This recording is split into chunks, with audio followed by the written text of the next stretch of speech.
Good morning, Kings. Today we're continuing our journey through Psalm 119. We're going to pick it up in verse 5, but then we're going to move focus onto verse 6.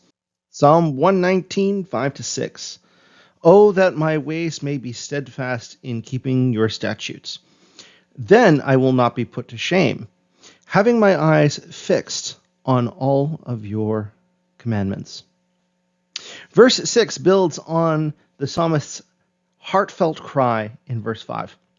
It's a declaration that if we were to walk with consistency and reverence towards God's word, that we won't be put to shame. But what kind of shame is this? Well, it isn't social embarrassment. It's a deep spiritual shame that comes with the knowledge that we've strayed from God's truth. That is the same type of shame that was experienced by Adam and Eve in the garden after they ate of the knowledge of good and evil. This is because they had gained the knowledge of what was good, but they had already failed to keep it.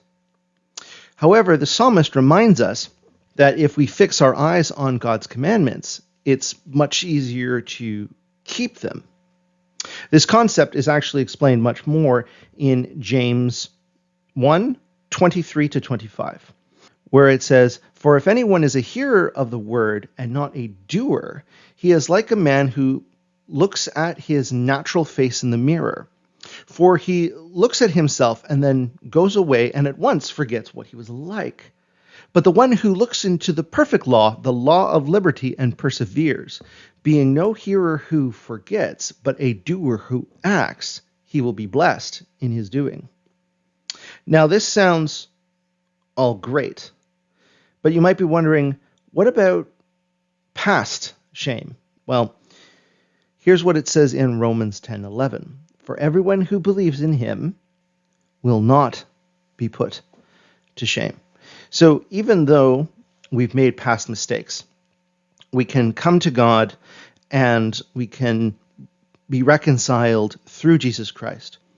So for today's reflection questions, how does the promise of not being ashamed encourage you to pursue obedience with boldness? And what does having my eyes fixed on your commandments and being a doer of the word look like for you today? Well, that's it for today's meditation. Start today by setting your eyes on his truth with all your heart, resting in his grace. Let your steps be a reflection of the courage that comes from seeking God with all your heart. Have a good day.